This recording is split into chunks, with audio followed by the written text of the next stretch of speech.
முக்கிய செய்திகள். மக்களவை தேர்தலில் மோடியின் நம்பிக்கையை உடைத்தது இந்தியா கூட்டணி. ஜம்மு காஷ்மீர் மக்களின் அச்சத்தை ஒழிப்பதே நோக்கம் என்றும் ராகுல் பேச்சு. ஆன்லைன் வணிகத்தின் விஸ்வரூப வளர்ச்சி கவலைக்குரியது. மத்திய அமைச்சரின் கருத்துக்கு வணிகர் சங்கங்கள் வரவேற்பு. கலைஞரின் நூல்களை நாட்டுடைமையாக்கினார் ஸ்டாலின். செழுமையான நூல்களை படிக்க உலக தமிழர்களுக்கு வாய்ப்பு என கருத்து. போராட்டத்தில் ஈடுபட்ட மருத்துவர்கள் மீது கடுமையான நடவடிக்கை கூடாது. உச்சநீதிமன்ற உத்தரவை அடுத்து மருத்துவர்கள் போராட்டம் வாபஸ்.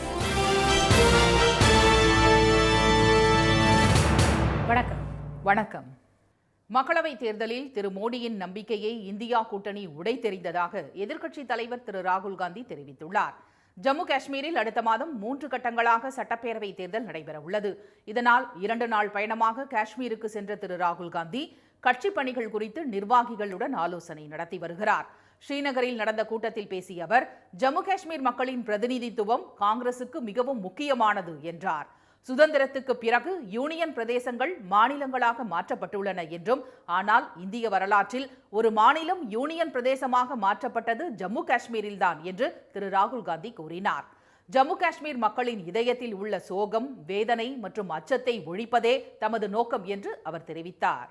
नरेंद्र मोदी जी की कॉन्फिडेंस को इंडिया गठबंधन ने खत्म कर दिया.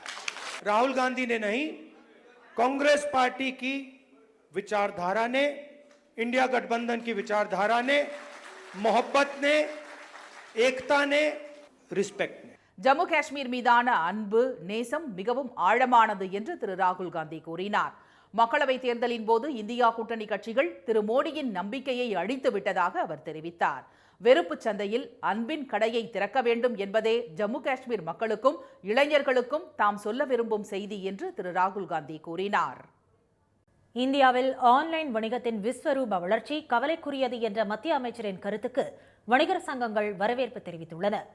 இந்தியாவில் காமர்ஸ் தாக்கத்தால் ஏற்பட்டுள்ள வேலைவாய்ப்பு மற்றும் நுகர்வோர் நலன் குறித்த அறிக்கையை வெளியிடும் நிகழ்ச்சியில் பேசிய திரு கோயல், இன்னும் 10 ஆண்டுகளில் காமர்ஸ் துறை மட்டுமே 50% மேல் ஆதிக்கம் செலுத்தும் என்றும், இதன் மூலம் மிகப்பெரிய சமூக சீர்குலைவை நாம் ஏற்படுத்த போகிறோமா என்று கேள்வி எழுப்பினார். ஆன்லைன் வர்த்தக வளர்ச்சியை தாம் பெருமையாக பார்க்கவில்லை என்றும், அது கவலைக்குரிய விஷயம் என்றும் அவர் குறிப்பிட்டுள்ளார். ஆன்லைன் ஷாப்பிங் வசதியும் OTT தளங்களின் ஆதிக்கமும் இணைந்து மக்களை மோசமான வாழ்க்கை முறைக்கு தள்ளுவதாக அவர் எச்சரித்துள்ளார். ஆன்லைனில் ஆர்டர் செய்து சாப்பிட்டபடியே OTTயில் படம் பார்ப்பது ஆபத்தான போக்கு என்றும், இதே நிலை நீடித்தால் வீட்டுக்குள்ளேயே முடங்கும் மக்களை கொண்ட நாடாக மாறிவிடுவோம் என்றும் அவர் தெரிவித்துள்ளார். உணவு அல்லது தேநீர் அருந்துவதற்காக நண்பர்களை சந்திப்பது போன்ற வழக்கமான நடவடிக்கைகள் மனித வளர்ச்சிக்கு முக்கியமானவை என்றும், ஆன்லைன் வணிகத்தால் மனிதர்களிடையேயான சமூக தொடர்புகள் குறைந்துவிடும் வாய்ப்புள்ளதாக திரு கோயல் எச்சரித்துள்ளார். இந்தியாவில் $1 பில்லியன் முதலீடு செய்ய போகிறோம் என்று அமேசான் கூறும்போது அதனை கைத்தட்டி வரவேற்று கொண்டாடும் அதே வேளையில், இந்த $1 பில்லியன் இந்திய பொருளாதாரத்தை வளர்க்கும் எந்த ஒரு பெரிய சேவைக்காகவோ அல்லது முதலீட்டிற்காகவோ வரவில்லை என்ற அடிப்படை விஷயத்தை மறந்து விடுவதாக அமைச்சர் திரு பியூஷ் கோயல் கூறியுள்ளார். சிறு வணிகர்கள் மற்றும் பெரிய சில்லறை விற்பனையாளர்களுக்கு இடையே உள்ள ஏற்றத்தாழ்வு அதிகரித்து வருவதாகவும், 10 ஆண்டுகளுக்கு முன்பு கடை வீதியில் இருந்த பெரும்பாலான கடைகள் தற்போது எங்கே போயின என்றும் அவர் கேள்வி எழுப்பியுள்ளார். பெரிய சில்லறை விற்பனை கடைகளில் மட்டும்தான் அனைத்து பொருட்களையும் விற்பனை செய்ய வேண்டுமா?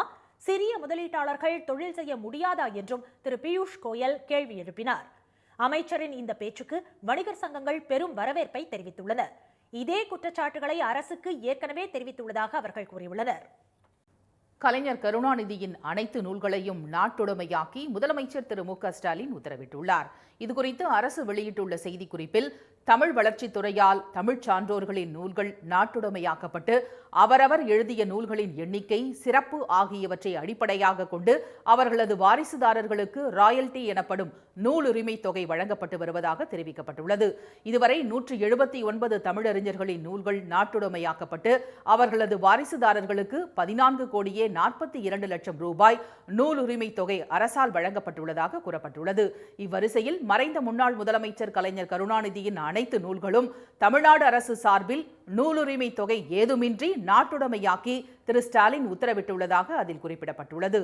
தமிழ் உணர்வு கொண்ட 14 வயது சிறுவனாக தம் இலக்கிய வாழ்வை தொடங்கி 15ஆம் வயதில் மாணவ நேசன் என்ற கையெழுத்து ஏடு தொடங்கி 18ஆம் வயதில் பேரறிஞர் அண்ணாவின் திராவிட நாடு இதழில் இளமை பலி என்ற முதல் கட்டுரை எழுதியதுடன் 20வது வயதில் திருவாரூர் தமிழ்நாடு தமிழ் மாணவர் மன்றம் எனும் இளைஞர் மறுமலர்ச்சி அமைப்பை கலைஞர் உருவாக்கியதாகவும் அதில் தெரிவிக்கப்பட்டுள்ளது. 23ஆம் வயதில் ராஜகுமாரி திரைப்படத்துக்கு முதலாக வசனம் எழுதியதுடன் முதலில் முரசொலி என்னும் துண்டு இதழ் வெளியீட்டை 1942ஆம் ஆண்டு வெளியிட்டு 1960ஆம் ஆண்டில் அதனை முழுமையான நாளிதழாக மாற்றினார் என கூறப்பட்டுள்ளது. 80 ஆண்டு காலம் பொது வாழ்வு, 5 முறை முதல்வராக மக்கள் பணி மட்டுமன்றி 75 திரைப்படங்களுக்கு கதை, திரைக்கதை, வசனம் எழுதியுள்ளதாகவும் 15 புதினங்கள், 20 நாடகங்கள், 15 சிறுகதைகள், 210 கவிதைகளை அவர் படைத்துள்ளதாகவும் அதில் கூறப்பட்டுள்ளது. உடன்பிறப்புகளுக்கு கலைஞர் எழுதிய கடிதங்கள் தொகுக்கப்பட்டு 54 தொகுதிகளாக வெளியிடப்பட்டுள்ளதாகவும் நெஞ்சுக்கு நீதி எனும் கலைஞரின் வாழ்க்கை வரலாற்று நூல் 6 தொகுதிகளாக வெளிவந்துள்ளதாகவும் 1957 முதல் 2018 வரை சட்டமன்றத்தில் கலைஞர் ஆற்றிய உரைகள் 12 தொகுதிகளாக வெளிவந்துள்ளதாகவும் குறிப்பிடப்பட்டுள்ளது.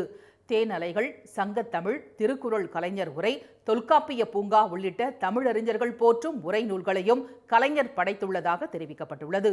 ஒப்பாரும் மிக்காரும் இல்லா தமிழின தலைவர் கலைஞரின் நூல்கள் நாட்டுடைமையாக்கப்படுவதால் தமிழ்நாட்டில் மட்டுமன்றி உலகெங்கும் வாழும் தமிழர்கள் கலைஞரின் செழுமையான நூல்களை ஊன்றி படிக்க அரியதொரு வாய்ப்பாக அமையும் என்றும் அதில் கூறப்பட்டுள்ளது. உச்சநீதிமன்ற அறிவுறுத்தலை தொடர்ந்து நாடு தழுவிய வேலை நிறுத்தத்தில் ஈடுபட்டிருந்த மருத்துவர்கள் போராட்டத்தை வாபஸ் பெற்றனர். கொல்கத்தாவில் ஆர்ஜி கார் அரசு மருத்துவக் கல்லூரி மற்றும் மருத்துவமனையில் கடந்த 9ஆம் தேதி பணியில் இருந்த முதுநிலை பயிற்சி பெண் மருத்துவர் பாலியல் வன்கொடுமை செய்யப்பட்டு படுகொலை செய்யப்பட்டார். இவ்வழக்கில் காவல்துறை நண்பன் சஞ்சய் ராய் என்பவரை போலீசார் கைது செய்தனர். இந்த சம்பவத்தில் மேலும் பலருக்கு தொடர்பு இருப்பதாக குற்றம் சாட்டிய மருத்துவர்கள் நீதி கேட்டு போராட்டத்தில் ஈடுபட்டனர். இந்நிலையில் பயிற்சி மருத்துவர் கொலை வழக்கை தாமாக முன்வந்து விசாரித்த உச்சநீதிமன்ற தலைமை நீதிபதி திரு சந்திரசூட், நீதிபதிகள் திரு பர்திவாலா, திரு மனோஜ் மிஸ்ரா ஆகியோர் அடங்கிய அமர்வு உரிய நடவடிக்கை எடுக்காத மேற்கு வங்க அரசுக்கு சரமாரி கேள்வி எழுப்பினர். மருத்துவர்களும் நீதிபதிகளும் போராட்டத்தில் ஈடுபட முடியாது என்று நீதிபதிகள் தெரிவித்தனர். 36 மணி நேர வேலை, ஜூனியர் மருத்துவர்கள் மற்றும் பெண் மருத்துவர்களுக்கு இழைக்கப்படும் கொடுமைகள், வளாக மருத்துவர்களின் பிரச்சினைகள் குறித்த மருத்துவர்களின் கோரிக்கைகள் தேசிய உயர்மட்ட குழுவுக்கு பரிந்துரைக்கப்படும் என நீதிபதிகள் குறிப்பிட்டனர். அமைதியான வழியில் போராடிய மருத்துவர்கள் மீதான வழக்குகளை கைவிட உத்தரவிட வேண்டும் என்ற கோரிக்கையை ஏற்றுக்கொண்ட தலைமை நீதிபதி போராட்டத்தில் ஈடுபட்ட மருத்துவர்கள் அனைவரும் இன்றைக்கு பணிக்கு திரும்பினால் கடுமையான நடவடிக்கை எடுக்க வேண்டாம் என்று அரசிடம் அறிவுறுத்தப்படும் என்று கூறினார். போராட்டத்தில் ஈடுபட்ட மருத்துவர்கள் மீது நடவடிக்கைகள் எடுக்கக்கூடாது என மருத்துவமனை நிர்வாகங்களை நீதிபதிகள் கேட்டுக்கொண்டனர். உச்சநீதிமன்றத்தின் இந்த உத்தரவை அடுத்து வேலை நிறுத்தத்தை கைவிடுவதாக எய்ம்ஸ் உள்ளிட்ட மருத்துவமனை மருத்துவர்கள் சங்கத்தினர் அறிவித்துள்ளனர். பர்கூர் பள்ளி மாணவிகள் பாலியல் பலாத்கார வழக்கில் கைதான நாம் தமிழர் கட்சி முன்னாள் நிர்வாகி சிவராமன் உயிரிழந்தார். பர்கூர் அருகே போலி என்சிசி முகாம் நடத்தி தனியார் பள்ளி மாணவிகளை பலாத்காரம் செய்த விவகாரம் மாநிலம் முழுவதும் பெரும் அதிர்ச்சியை ஏற்படுத்தியது. இதையடுத்து கடந்த 19ஆம் தேதி அவர் கைது செய்யப்பட்டார். உடல்நலக்குறைவால் சேலம் அரசு மருத்துவமனையில் அவருக்கு சிகிச்சை அளிக்கப்பட்டு வந்த நிலையில் சிகிச்சை பலனின்றி இன்று காலை உயிரிழந்தார். 2 போக்சோ வழக்கு உள்பட ஒரு மோசடி வழக்கும் பதிவு செய்யப்பட்டிருந்தது. இந்நிலையில் போலீஸ் விசாரணைக்கு பயந்த சிவராமன் 16 மற்றும் 18ஆம் தேதிகளில் எலி மருந்து பேஸ்ட் தின்றதாக போலீசில் வாக்குமூலம் அளித்திருந்தார். காவிரி விவகாரத்தில் உச்சநீதிமன்றமே இறுதி தீர்ப்பை வழங்க வேண்டும் என்று நீர்வளத்துறை அமைச்சர் திரு துரைமுருகன் தெரிவித்துள்ளார். வேலூர் மாவட்ட ஆட்சியர் அலுவலகத்தில் அதிகாரிகளுடன் ஆலோசனை நடத்தினார். பின்னர் செய்தியாளர்களிடம் பேசிய திரு துரைமுருகன், குடியாத்தம் அருகே உள்ள மோர்தானா அணையை சுற்றுலா தலமாக மாற்ற நடவடிக்கை எடுக்கப்படும் என்றார். பாலாற்றின் குறுக்கே ஆங்காங்கே தடுப்பணை கட்டுவதற்கான டெண்டர் விடப்பட்டுள்ளது என்றும் காவிரி விவகாரத்தில் இறுதி முடிவை உச்சநீதிமன்றம்தான் எடுக்க வேண்டும் என்றும் திரு துரைமுருகன் கூறினார். உச்சநீதிமன்றம் இப்படியெல்லாம் நடந்து கொள்ளுங்கள்னு ஒரு விதி கொடுக்குறாங்க. அந்த விதிப்படி நடக்க மாட்டேன்னு சொல்கிறாங்க. நடக்க மாட்டேன்றது அதே உச்சநீதிமன்றம் தான் நாங்கள் முறையிடுறோம். அவர்கள் தீர்ப்பு வரணும், நமக்கு அவ்வளோதான். காவிரி விவகாரத்தில் உச்சநீதிமன்றத்தின் தீர்ப்பை கர்நாடக அரசு பின்பற்றுவது இல்லை என்று திரு துரைமுருகன் தெரிவித்தார். நீர்நிலைகளில் குப்பைகளை கொட்டுவதை தடுக்க அந்தந்த மாவட்ட நிர்வாகம் தகுந்த நடவடிக்கை எடுக்க வேண்டும் என்றும் அவர் கேட்டுக்கொண்டார். மதுரை போடி இடையிலான மின்சார ரயில் சேவைக்கான சோதனை ஓட்டம் நடைபெற்றது. தேனி மற்றும் மதுரை மாவட்ட மக்களின் நீண்ட நாள் கோரிக்கையான போடி முதல் சென்னை வரையிலான ரயில் சேவை தொடங்கப்பட்டுள்ளது. ஆனால் மதுரையிலிருந்து போடி வரை மின்சார ரயில் இயக்க முடியாத சூழல் இருந்தது. தற்போது அதற்கான பணிகளும் முடிந்துவிட்ட நிலையில் தேனி மாவட்டம் போடியிலிருந்து மதுரைக்கு நேற்று மின்சார ரயில் சோதனை ஓட்டம் நடந்தது.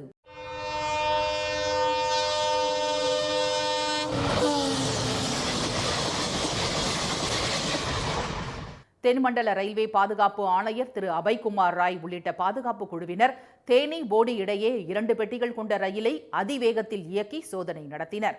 இதையடுத்து மதுரை போடி ரயில் விரைவில் இயக்கப்படும் என ரயில்வே நிர்வாகம் அறிவித்துள்ளது. வடலூர் வள்ளலார் சத்தியஞான சபைக்கு சொந்தமான நிலத்தில் ஆக்கிரமிப்பாளர்களை அடையாளம் காண சிறப்பு குழுவை அமைக்க வேண்டும் என சென்னை உயர்நீதிமன்றம் உத்தரவிட்டுள்ளது. வடலூர் சத்தியஞான சபையில் வள்ளலார் சர்வதேச மையம் அமைக்க எதிர்ப்பு தெரிவித்தும் ஆதரவு தெரிவித்தும் தாக்கல் செய்யப்பட்ட வழக்குகள் சென்னை உயர்நீதிமன்ற நீதிபதிகள் திரு சுரேஷ்குமார், திரு சவுந்தர் ஆகியோர் அடங்கிய அமர்வில் நேற்று மீண்டும் விசாரணைக்கு வந்தது. அப்போது வாதிட்ட மனுதாரர் தரப்பு வழக்கறிஞர், சத்தியஞான சபை அமைந்துள்ள 71 ஏக்கர் நிலம் வழிபாட்டு இடம் என்பதால் அங்கு எந்தவித கட்டுமானமும் மேற்கொள்ளக்கூடாது என வாதிட்டார். அப்போது குறுக்கிட்ட நீதிபதிகள், அடிப்படை வசதிகளை செய்து தருவது மாநில அரசின் கடமை என்றும் அதனை குற்றச்சாட்டாக கூறக்கூடாது என்றும் தெரிவித்தனர். கோயிலுக்கு பக்தர்கள் 106 ஏக்கர் நிலத்தை தானமாக கொடுத்துள்ள நிலையில் அரசு தரப்பில் 71 ஏக்கர் மட்டுமே இருப்பதாக கூறப்பட்டிருப்பது ஏன் என நீதிபதிகள் கேள்வி எழுப்பினர்.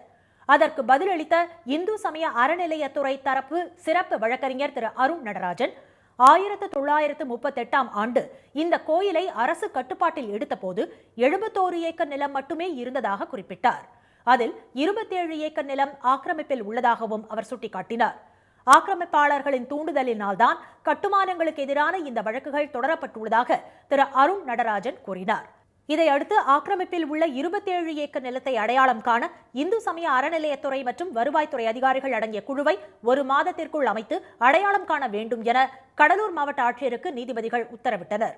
வழக்கு விசாரணை அடுத்த மாதம் 5ஆம் தேதிக்கு ஒத்திவைக்கப்பட்டுள்ளது. சென்னையில் அனுமதியின்றி வைக்கப்பட்டுள்ள விளம்பர பலகைகளை 3 நாட்களுக்குள் அகற்ற பெருநகர சென்னை மாநகராட்சி உத்தரவிட்டுள்ளது. பெருநகர சென்னை மாநகராட்சிக்கு உட்பட்ட பகுதிகளில் அனுமதியின்றி வைக்கப்பட்டுள்ள விளம்பர பலகைகளை அகற்ற நடவடிக்கை எடுக்கப்பட்டு வருகிறது. இந்நிலையில் நீதிமன்ற வழக்குகள் தொடர்புடைய மற்றும் உரிமம் பெற்ற விளம்பர பலகைகள் தவிர அனுமதியின்றி வைக்கப்பட்டுள்ள விளம்பர பலகைகளை நிறுவனங்கள் அல்லது கட்டட உரிமையாளர்கள் இன்று முதல் 3 நாட்களுக்குள் அகற்ற வேண்டும் என அறிவுறுத்தப்பட்டுள்ளது. வணிக நிறுவனங்கள் விதிமுறைகளின்படி கடையின் ஒரு பெயர் பலகை வைக்க உரிமம் பெற தேவையில்லை என்றும், மேலும் ஒரு பெயர் பலகை கூடுதலாக வைப்பதற்கு அனுமதி பெற வேண்டும் என்றும் தெரிவிக்கப்பட்டுள்ளது. அனுமதியின்றி வைக்கப்பட்டுள்ள விளம்பர பலகை அல்லது பெயர் பலகைகளை விளம்பர நிறுவனங்கள் அல்லது கட்டட உரிமையாளர்கள் 3 நாட்களுக்குள் அகற்ற வேண்டும் என்றும், அகற்றாவிட்டால் மாநகராட்சி சார்பில் அகற்றப்பட்டு விளம்பர நிறுவனத்தின் மீது காவல் நிலையத்தில் வழக்கு பதிவு செய்யப்படும் என்றும் அதில் தெரிவிக்கப்பட்டுள்ளது. தருமபுரி மாவட்டம் பென்னாகரத்தில் விஜயகாந்த் பிறந்தநாள் விழாவில் புடவை வாங்க குவிந்த கூட்டத்தால் தள்ளுமுள்ளு ஏற்பட்டது. தேமுதிக தலைவரான விஜயகாந்தின் 72வது பிறந்த நாளை முன்னிட்டு பென்னாகரத்தில் அந்த கட்சி சார்பில் விஜயகாந்த் பிறந்தநாள் விழா கொண்டாடப்பட்டது. இதில் விஜயகாந்த் மகன் திரு விஜயபிரபாகரன் பங்கேற்று பெண்களுக்கு பட்டுப்புடவைகளை வழங்கினார். அப்போது புடவைகள் குறைவாக இருந்ததால் தங்களுக்கு கிடைக்காதோ என்று எண்ணிய பெண்கள் சிலர் புடவையை வாங்க முண்டியடித்து மேடை மீது ஏற முயன்றனர். அப்போது கீழே விழுந்த பெண்ணை கண்டு கொள்ளாமல் சிலர் அவர் மீதே ஏறிச் சென்று மேடையில் இருந்த புடவைகளை மொத்தமாக அள்ளிச் சென்றனர். கூட்டத்தில் தள்ளுமுள்ளு ஏற்பட்டதை கண்ட திரு விஜயபிரபாகரன் மேடையிலிருந்து இறங்கி வெளியேறினார். இதனை கண்டு கொள்ளாத கூட்டத்தினர் புடவை கிடைக்காத ஆத்திரத்தில் ஒருவருக்கு ஒருவர் சண்டையிட்டுக் கொண்டனர்.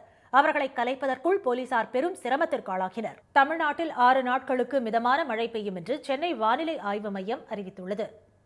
கடந்த சில நாட்களாக மாநிலம் முழுவதும் பரவலாக மழை பெய்து வருகிறது.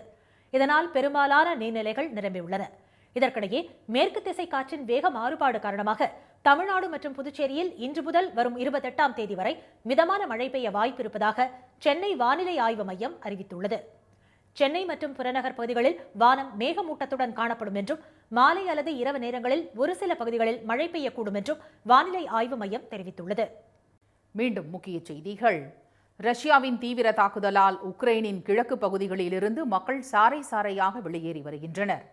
மக்களவைத் தேர்தலில் மோடியின் நம்பிக்கையை இந்தியா கூட்டணி உடைத்தெறிந்து விட்டதாக எதிர்க்கட்சித் தலைவர் ராகுல் காந்தி தெரிவித்துள்ளார். இந்தியாவில் ஆன்லைன் வணிகத்தின் விஸ்வரூப வளர்ச்சி கவலைக்குரியது என்ற மத்திய அரசின் கருத்துக்கு வணிகர் சங்கங்கள் வரவேற்பு தெரிவித்துள்ளன.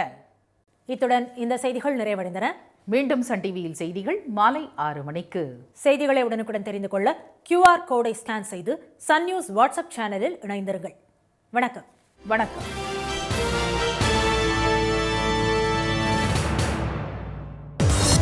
உள்ளூர் செய்திகள் முதல் உலக செய்திகள் வரை உங்களை சுற்றி நடக்கும் எல்லா செய்திகளையும் நொடிக்கு நொடி அறிந்து கொள்ள சன் நியூஸ் வாட்ஸ்அப் சேனலை ஃபாலோ செய்யுங்கள்.